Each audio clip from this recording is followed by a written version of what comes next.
morning beautiful people and welcome back to my channel. My name is Amity Gilmour and this is my life. If you're new here, be sure to click that subscribe button and also don't forget to ring the notification bell in order to stay updated for new videos coming from me twice a week. It is August, which means it's Gastroparesis Awareness Month, and today I'm going to be doing a Q&A about all things gastroparesis, my experience with gastroparesis and just gastroparesis in general. So without further ado, I'm not going to do a long intro like I usually do. Let's just get into the video. Make things right. I hold you and wipe your tears.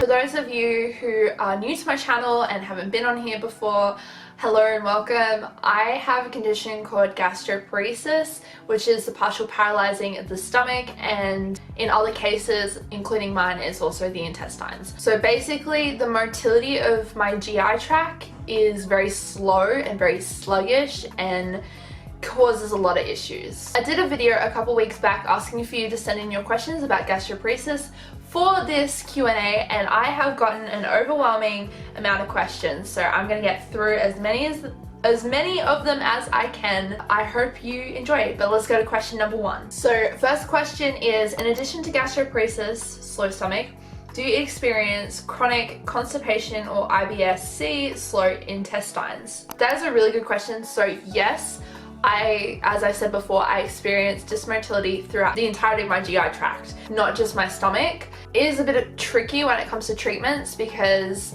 you have to look at the whole picture. You can't just look at the stomach, you've also got to look at the intestines. And for me, I do find with the intestines, that's where I get a lot of the pain and bloating. The nausea and the vomiting is more to do with the stomach though. And on top of the bloating and the pain, I also get real bad constipation. So I go and empty my bowels probably about once a week, which is pretty bad. That's what I'm doing at the moment though. So sometimes I do actually have a bit of the reverse and I get the runs, which is weird, but I think that's more to do with the laxatives that I'm taking, if those laxatives actually start working and want to do their job. At the moment, it's not wanting to do its job, so it's quite hard and stuck in there, and my stomach just feels really distended and bloated a lot of the time. Next question is, have you done the Smart Pill motility capsule test or the gastric emptying scans? So I haven't done the Smart Pill motility capsule test before, but what I have done is gastric emptying study, and I've done that 3 times now, twice for solids, once for liquids. And basically my liquids are worse than my solids in terms of the stomach. We don't have like an official test that we've done to check my intestines motility. However, they basically just said pretty much it's slow motility. Pretty much all the symptoms I have, the doctors are like, yeah, it's slow motility of the intestine. That's just what I've been diagnosed with without testing, but rather due to the symptoms and also having slow motility of the stomach. The next question is, how do you know if you have a tummy bug and are therefore contagious? And how do you stop people freaking out that you're contagious if you say you feel sick? So this is a really good question, and I think it's really relevant, especially today, because people are very concerned about catching sicknesses at the moment. So there is a lot of fear around that. And in terms of the first part of the question, how do I know if I have a tummy bug? To be honest, I haven't had a tummy bug in the whole time that I've had gastroparesis. That I know of. So I've never actually been in that situation where it was a tummy bug and not a gastroparesis flare-up, but I'm sure I'll probably get a tummy bug at some stage, and it will probably, I don't know, I haven't been in that situation to be able to tell the difference, but I'm pretty sure I would be able to tell the difference, I think. I hope that answers your question. But in terms of the second part of that question, how do I stop people from freaking out when I say I feel sick and they get scared that it's contagious? I basically say, look, it's not contagious, I've got a health issue. And most of the time they are like, oh, okay, cool, that's fine. And then they don't freak out at all. So at first, if I don't explain that and I say I feel sick and they don't know that I have that, they do freak out, and I'm just like, it's okay, it's not contagious, It's a health issue that I have, and it's just something I live with. Do you carry sick bags with you? Do you worry about going out in public, etc.? And what happens if you're sick at church? Great question. So yes, I'm gonna show you. This is my backpack, and I did do a video explaining and showing you guys through my backpack and what I pack in it when I go out for the day. I will link that video up here. You can go check that out when we're done. But I do carry a sick bag with me everywhere I go. I've got a few of these stocked up. Every time I'm in ED, like the ER basically, I call it ED because it's emergency department, but you know, every time I'm there I always stock up on a few bags because I know I'm gonna need them at some point, so I keep them in here. The other part of the question about what do you do if you get sick in church, wait, let me just throw this back on the bed. Okay, that did not work. Anyway, in terms of feeling sick in church, I don't go to church if I feel sick because I struggle myself, and I think this is more to do with the EDS and POTS side of things. I struggle when I stand up to sing, so I'll stand up to sing and I feel like I'm gonna faint and collapse. And it's just something that if I don't have enough energy to go to church, if I'm feeling sick, I won't go to church. And because of the current situation at the moment and the way the world is, like most churches, my church has an online Zoom session or service, so I just watch basically church at home online if I'm feeling sick, but I do try and get to church myself when I'm able to. How do you distract yourself from nausea? Is it constant? Pretty much it's constant, yes. I have nausea in some way 24/7, but that being said, I think it's gotten to a point where I've learned to live with it when it's not too severe. It's something that I'm just used to, so if it's in the background, I kind of don't actually notice it that much these days unless I actually focus on it. So it's not about distracting, it's more about not focusing on the nausea unless I have a real bad spike of nausea, which does happen, and it can happen probably twice a day or once a day, and I will have a spike in nausea, and when that happens I will take it on Dancitron, or I will basically just go to bed early because usually I start to peak up after dinner with nausea at night. Okay, so the next question is roughly how much food can you eat at one time until you start feeling full? So probably I don't actually eat. Sometimes I do if I'm being naughty, and I'll eat a solid food, which I'm not technically supposed to. I'm supposed to have liquids. So basically I just live off water sip. I'll see if I've got a bottle lying around somewhere. What is it? So this is an empty bottle I got out of bin, but this is water sip, so it's like a drink, compact protein that has like a whole bunch of vitamins and minerals in them if you read it. This is what I have. So sometimes if I'm feeling really nauseous, I can get 2 gulps in. Usually I can get about 2 mouthfuls, not mouthfuls, sips, 2 sips in if I'm feeling really nauseous. But if I'm feeling okay, I usually will be able to get the whole thing down. But when it comes to solids, probably about 4, like 1 to 4 or 1 to 5 spoonfuls of it, and I will be like, I can't eat anymore. Are you in any Facebook gastroparesis groups? Yes, I am in a Facebook gastroparesis group, and it's the Australian one.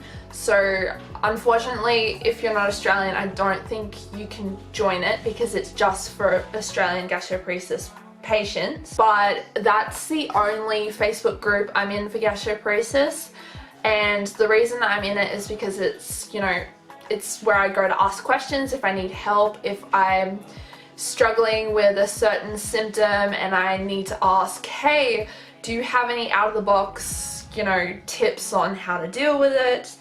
And also on top of that is the fact that this group has a lot of information about certain doctors you can see in terms of gastroparesis and issues around gastroparesis, so that's really helpful as well. It's got like a doctor's list and whatnot. So yes, I am part of that Facebook group, but that's the only one I'm a part of. To me, I kind of just feel like I only need to be part of one of them in order to get you know, information and stuff.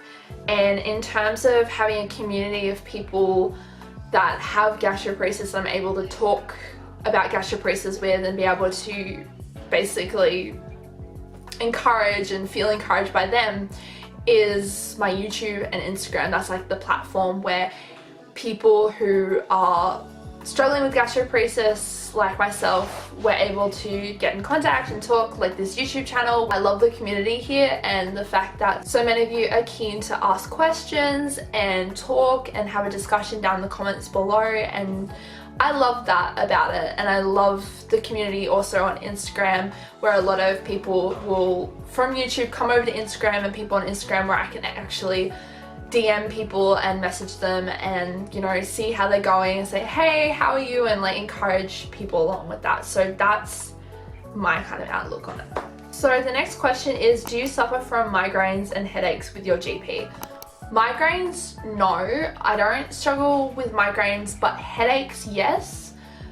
Usually if I get headaches, it means I've pushed myself a little bit too much and I've done too much that day, or I'm dehydrated. So when I get those kind of things, I usually need to sit down and assess and say, okay, have I overdone it today? Do I need to rest tomorrow? Or am I dehydrated? Do I need to go in and get a fluid IV drip? Next kind of question is, what kind of tablets are you taking? So I take Motilium, which is domperidone, famotidine, ondansetron, and I'm actually changing over my tablets from domperidone to Motility, I think it's called. That is something that it's a story for a whole nother time of what's been going on there, but basically those are the tablets I take. Next question is, can gastroparesis disappear later in life, or is it permanent? So gastroparesis has no cure.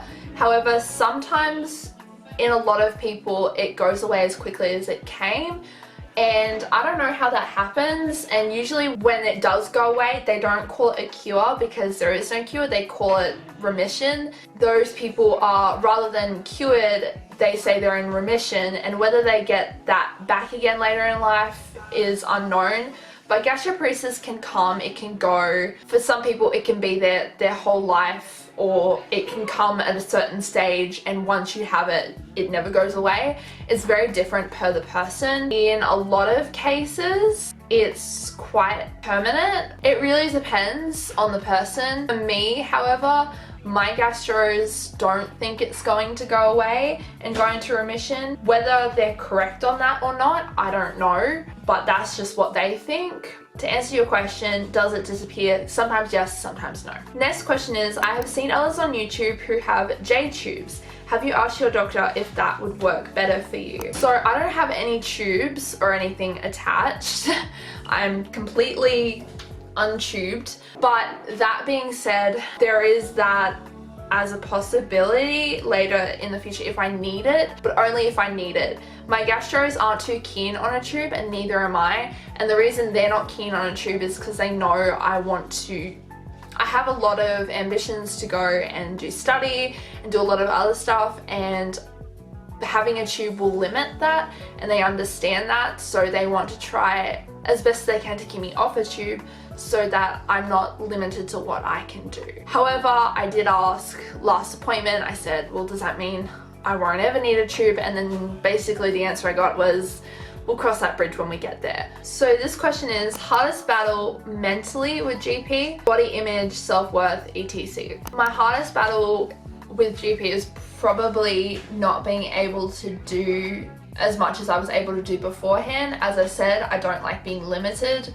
and that's something that unfortunately I am limited at the moment, and I struggle with that. So I think the fatigue and all that, and just the unpredictedness of this illness really gets to me, because it means I can't plan, it means I can't, you know, get a job at this point, which I just really want to, it means I can't study at this point either. And I just kind of wanted to, as soon as I finished school, to go out and live my life, I guess you could say. But that basically stopped, and everything was halted as soon as I got gastroparesis, like as soon as I started feeling sick.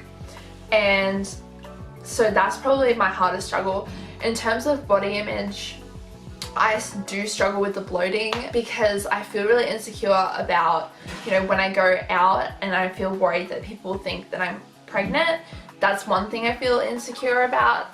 Also, I feel insecure about a lot of the bloating fat sort of and stretch marks from the bloating around my stomach area. My self-worth, if ever I feel like the enemy is trying to tell me that I'm not worth it because I can't do this, or I'm not worth it because I can't do that, I tend to remind myself that God says I'm worth it, and He is who I find my identity in, and Jesus is who I find my self-worth in. I don't find my self-worth in being able to do all these things, although sometimes I do, and I need to stop finding my self-worth in how much I'm able to do.